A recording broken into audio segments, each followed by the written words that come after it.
네, 뉴스 속 경제 이슈를 심층 분석하고 최신 고용 동향을 살피는 고용브리핑 365 시간입니다. 오늘은 팽재웅 기자와 함께합니다. 안녕하세요. 네, 안녕하세요.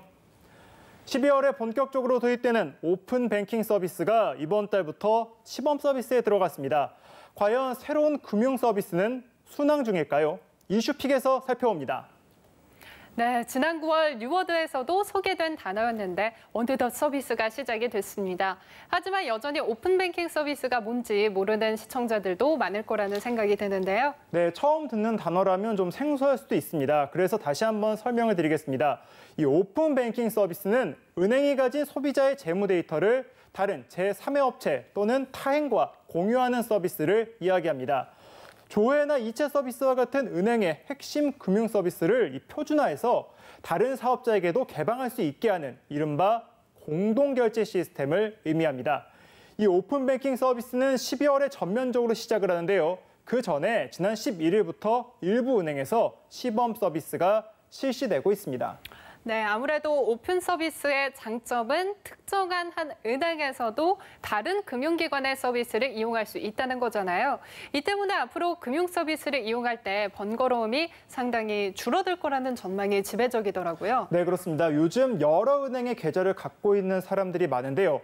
A은행 어플에서 B은행의 계좌를 등록해서 A은행의 시스템으로 B은행의 계좌에 들어있는 잔액과 거래 내역을 볼 수 있다면 정말 편리하겠죠. 이뿐만이 아니라 곧바로 송금도 할 수 있습니다. 이 같은 서비스가 가능한 이유는 은행이 보유한 결제 기능과 고객의 데이터를 제3자에게 모두 제공하며 모든 은행에 대한 업무를 수행할 수 있도록 이 수행권을 부여하기 때문입니다. 단순히 번거로움만 줄어드는 것이나 한 은행에서는 다양한 금융상품도 함께 비교할 수 있어서 금융사의 경쟁 구도도 더욱 치열해질 것이란 전망입니다. 금융위원회는 지난달까지 오픈뱅킹 사전 신청을 받았습니다. 접수 결과 18개 은행과 핀테크 사업자 등 모두 156개사가 이 오픈뱅킹에 참여를 신청했다고 합니다. 네, 핀테크 기업도 이 오픈뱅킹 서비스를 실시할 수 있다는 점이 인상적인데요.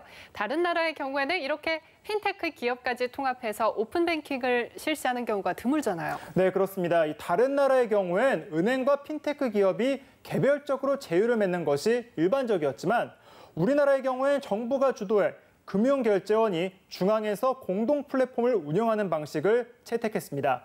핀테크 기업들 역시 오픈뱅킹 시스템 도입을 상당히 환영하고 있습니다.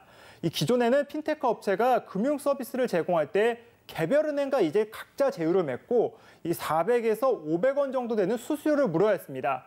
오픈뱅킹이 본격적으로 도입이 되면 굳이 개별 은행과 제휴를 맺지 않아도 되고 수수료도 대폭 낮아질 수 있게 되니 핀테크 기업에서는 이 오픈뱅킹 시스템이 유용할 수밖에 없습니다.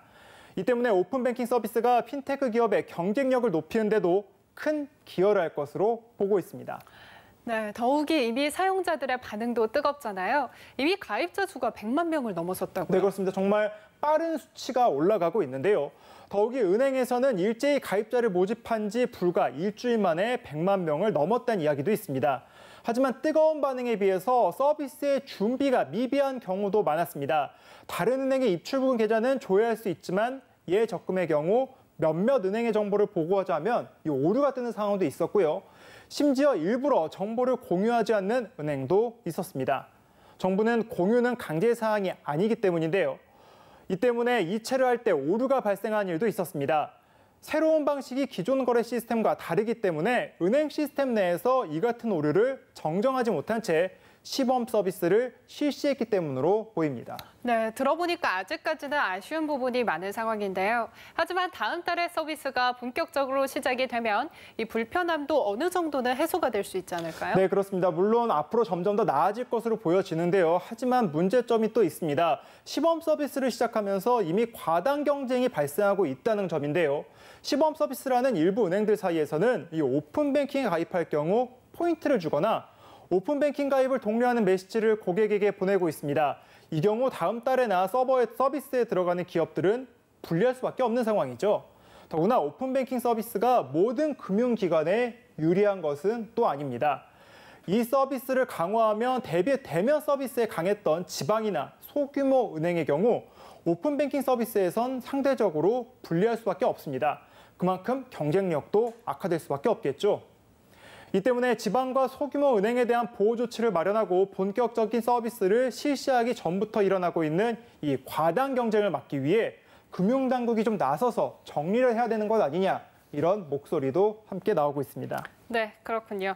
다음은 유용한 경제용어 만을 쏙쏙 골라 소개하는 뉴워드 시간이죠. 네, 오늘의 뉴워드는 바로 신파일러입니다. 직역을 하면 이 서류가 얇은 사람이란 뜻인데요. 바꿔 말하면 금융거래 정보가 거의 없는 사람을 의미하기도 합니다. 최근 2년간 신용카드 사용 내역이 없고 3년간 대출 실적이 없는 이들이 이러한 신파일러라고 합니다. 특히 주로 직장이 없거나 소득 자산이 없는 사회초년생, 대학생, 주부들이 이 신파일러에서 차지하는 비중이 상당히 높다고 합니다. 네, 아무래도 소득이나 자산이 없다면 이러한 금융거래도 쉽지 않은 상황이니까요. 그런데 따로 용어가 생겼을 정도면 이 신파일러가 금융시장에서 함의하는 바가 크다는 건데 네, 그렇습니다. 어떤 문제가 있는 건가요? 이 신파일러들의 앞서 설명을 드린 것처럼 좀 내용을 들어보면 이들에게 은행의 벽은 높을 수밖에 없습니다. 제1금융권의 대출이 쉽지 않은 상황인데요. 이렇게 되면 이들이 찾아갈 수 있는 곳은 결국 제2금융권이나 다른 고금리 대출을 할 수밖에 없는 상황으로 이어질 수가 있습니다. 자연히 연체나 파산의 위험에 더 노출될 수밖에 없겠죠. 더구나 소득이 자산이 없는 상태에서 대출을 받으면 갚는 것은 더더욱 어려워지는 상황으로 이어질 수 있습니다. 이 때문에 금융 이력만 아니라 다른 비금융 정보를 통해서도 신용평가를 해 신파일러들의 대출을 받을 수 있도록 진입장벽을 좀 낮춰야 한다, 이런 지적도 함께 나오고 있습니다. 네, 그렇군요. 이 금융의 새로운 시대가 열리고 있습니다. 앞으로 오픈뱅킹 서비스를 통해 은행은 보다 양질의 서비스를 제공하고 사용자들은 보다 편리한 금융 서비스를 이용하게 될 거라는 전망이 높습니다.